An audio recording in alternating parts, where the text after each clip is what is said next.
पहिलाको जस्तै आज पनि कक्षा 12 को एकाउन्टिङ फर मेटेरियल च्याप्टरबाट अर्को तरिका सिकाउन गइरहेछौँ।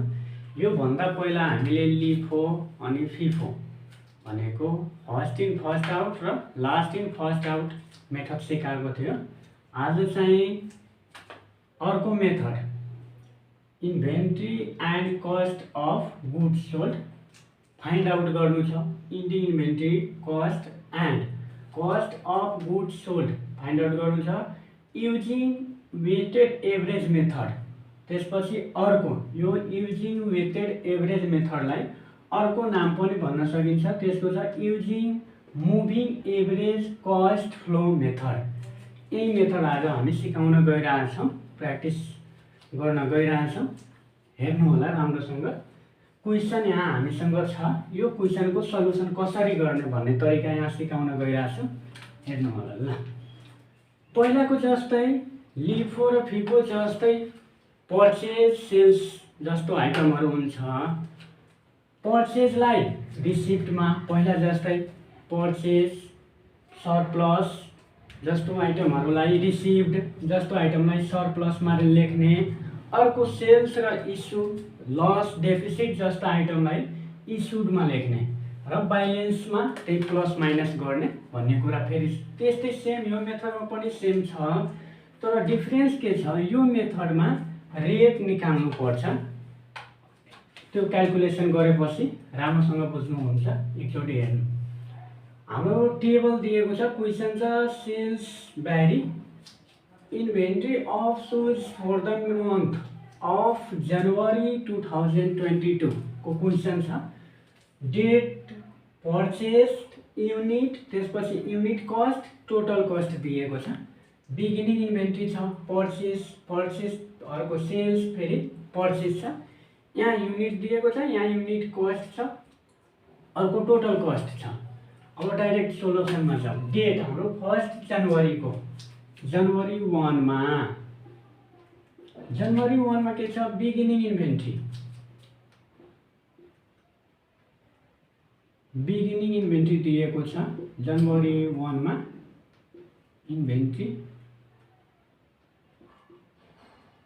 बिगिनिङ इन्भेन्ट्रीलाई अर्को ओपनिङ इन्भेन्ट्री पनि भन्न सकिन्छ र बिगिनिङ इन्भेन्ट्री वा ओपनिङ इन्भेन्ट्रीलाई डाइरेक्ट हामी कहाँ देखाउँछौँ, ब्यालेन्समा। भनेको यसको बिगिनिङ इन्भेन्ट्रीको युनिट्स कति छ, 1000, रेट कति छ, युनिट 100, त्यसपछि unit cost per unit cost कति छ, 100। भनेको युनिट पनि 100 छ भनेको ब्यालेन्समा 100 देखाउने। त्यसपछि 100, अर्को युनिट कस्ट पनि 100 छ। युनिट कस्ट भनेको रेट पनि 100 छ। मल्टिप्लाई गरेपछि कति हुन्छ, 10,000। यसको एन्ट्री भयो। अब यसलाई बन्द गर्ने, फर्स्ट डेटको एन्ट्री भयो, यसलाई बन्द गरे हुन्छ। अर्को डेटमा जाउँ। अब जनवरी 5 मा के छ, पर्चेज छ। जनवरी 5 पर्चेज छ। पर्चेजलाई जहिले पनि हामीले कहाँ लेख्छौँ, रिसिप्टमा लेख्छौँ। अनि सेल्सलाई कहाँ, इस्युडमा। रिसिप्ट भनेको प्लस गर्नुपर्छ ब्यालेन्समा, इस्युड भनेको माइनस गर्नुपर्छ ब्यालेन्सबाट। पर्चेज यहाँ रेट कति दिए, युनिट कति छ, 200 युनिट। यहाँ क्वान्टिटीमा 200 युनिट लेख्ने। त्यसपछि यसको रेट कति छ, 110, रेटमा लेख्ने 110।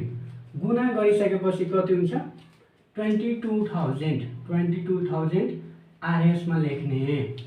अब जोड्ने कसरी भनेको यहाँ रेट पनि डिफ्रेन्स छ, यहाँ रेट पनि डिफ्रेन्स छ।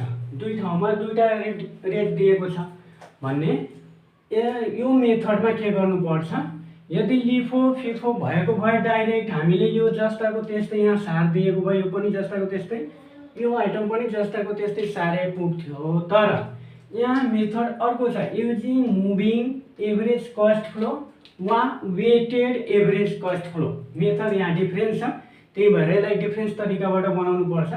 यहाँ के गर्ने, युनिटमा 1000 छ, 100 छ।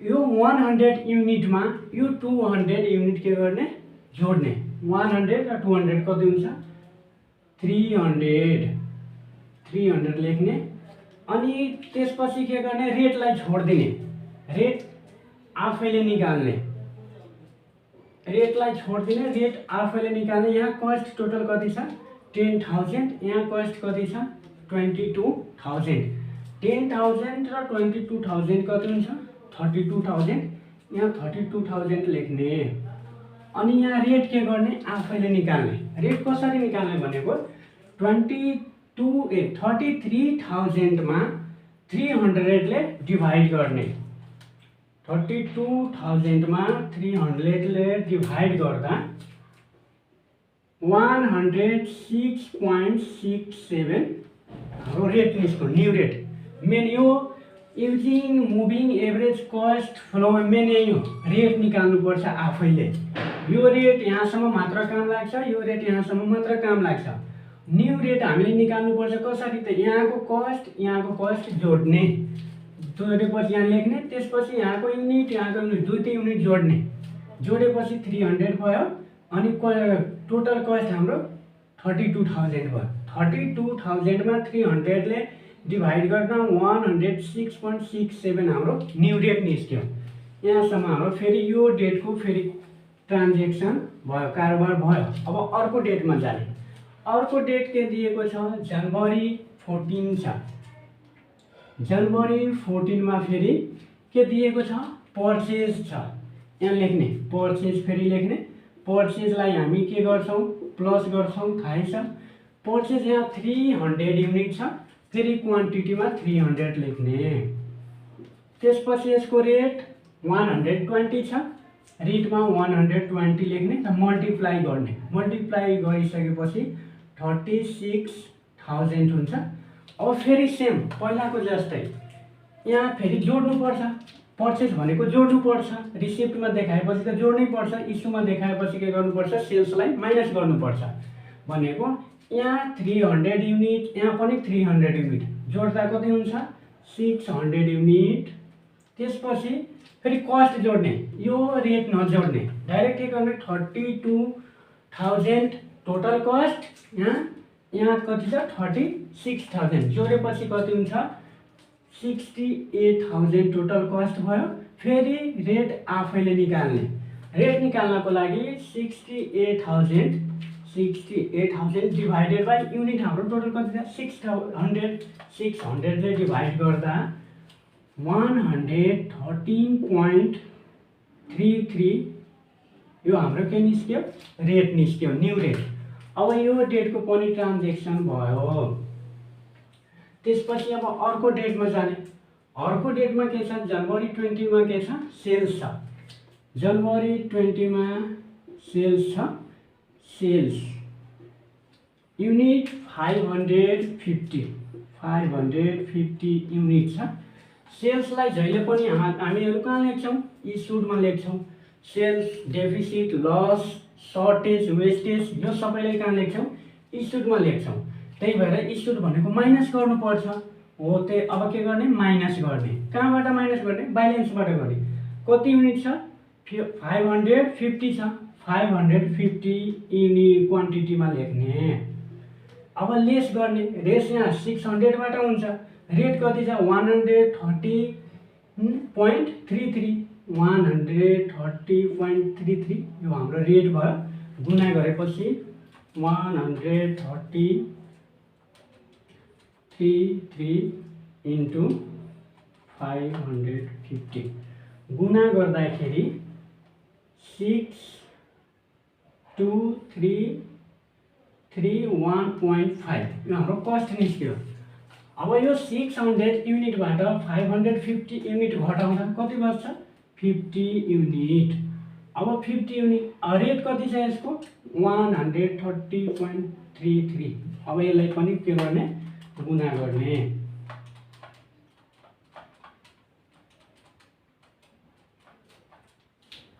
यहाँ कति आयो 566 अझ एउटा 6.5 यति आयो यहाँ सेल्स भनेको माइनस गर्नुपर्छ माइनस कति गर्नु छ 550 युनिट यो 600 बाट 550 युनिट माइनस गर्यो माइनस गर्दाखेरि 550 यहाँ भयो। त्यसपछि रेट जस्ताको त्यस्तै राख्ने। यो रेटमा यो युनिटले रेटमा गुणा गर्दा यति आउँछ र यो 600 बाट 550 माइनस गर्दा 50 यो युनिट बस्छ, रेट जस्ताको त्यस्तै गुणा गरेपछि यति आउँछ। अब यो ट्रान्ज्याक्सनको पनि इन्ट्री भयो। त्यसपछि अब अर्को जनवरी 27 मा जाने। जनवरी 27 मा पर्चेज छ, पर्चेज लेख्ने। पर्चेज 400 युनिट छ। पर्चेज भनेको रिसिप्टमा लेख्नु छ, थाहै छ पहिलादेखि नै 400। यसको रेट चाहिँ 130 छ। अब गुणा गरिसकेपछि कति हुन्छ 52,000 टोटल कस्ट भयो। फेरि पहिलाको जस्तै 50 यो यहाँ हाम्रो युनिट 50 छ, यहाँ 400 छ। जोडिसकेपछि कति आउँछ 450 यो युनिट भयो। त्यसपछि टोटल कस्ट जोड्ने। टोटल कस्ट जोड्दाखेरि 52,000 प्लस 566.5 जोड्दाखेरि 5766.5। अब यो टोटलमा फेरि के गर्ने युनिटले डिभाइड गर्ने रेट निकाल्नको लागि। डिभाइड गर्दाखेरि हाम्रो रेट यहाँ निस्क्यो 128.14। यो हाम्रो रेट निस्क्यो न्यू रेट। यो पहिलाको माथिको जस्तै यसले युनिटलाई डिभाइड गर्दा कति यो रेट न्यू निस्किन्छ। यसको पनि एन्ट्री हाम्रो भयो।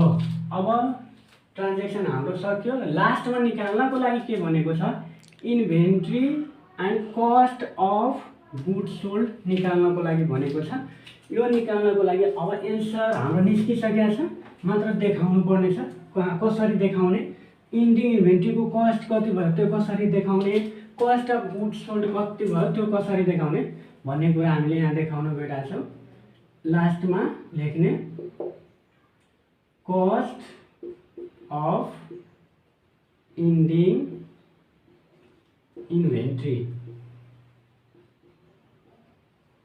कस्ट अफ इन्डिङ इन्भेन्ट्री भनेको यो हाम्रो जुन ब्यालेन्सको लास्ट हुन्छ त्यो हाम्रो के निस्किन्छ कस्ट अफ इन्डिङ इन्भेन्ट्री। ब्यालेन्सको लास्टमा कति छ टोटल कस्ट 557,666.5। यो हाम्रो कस्ट अफ इन्डिङ इन्भेन्ट्री निस्क्यो। जुन ब्यालेन्सको लास्टमा टोटल कस्ट बन्छ त्यो हाम्रो कस्ट अफ इन्डिङ इन्भेन्ट्री निस्किन्छ। यो इन्डिङ इन्भेन्ट्री भयो। अब त्यसपछि कस्ट अफ गुड्स सोल्ड सोधेको छ। यहाँ फेरि लेख्ने cost of goods sold. Cost of goods sold फेरि कहाँबाट लिने भन्ने कुरा। कस्ट अफ गुड्स सोल्ड एकदम सिम्पल छ। कस्ट अफ गुड्स सोल्ड भनेको जुन हाम्रो इस्युमा टोटल कस्ट हुन्छ, इस्युडमा जाने इस्युडमा जुन टोटल कस्ट हुन्छ बाँचेको, यदि यहाँ एउटा छ त्यही भएर यहाँ एउटा मात्र टोटल कस्ट भयो। यदि सेल्स 2वटा 3वटा यहाँ पनि आउँछ 2-3वटा भएको भए त्यो इस्युडको सबै टोटल कस्ट जोडेर कहाँ लेख्ने कस्ट अफ गुड्स सोल्डमा। तर यहाँ एउटा मात्र छ त्यही भएर यहाँ यसको 6233.1.5 यो हाम्रो कस्ट अफ गुड्स सोल्ड निस्क्यो। यति हाम्रो एन्सर भयो। यो हाम्रो कुन मेथड थियो using moving average cost flow या वेटेड एभरेज मेथड। यो हाम्रो दुईटा मेथड भनेको सेम एउटै कुरा हो। वेटेड एभरेज मेथड अर्को using moving cost flow method भनेको यो यसरी बनाउने। त्यसपछि अझ नि अर्को मेथड लिएर आउने नै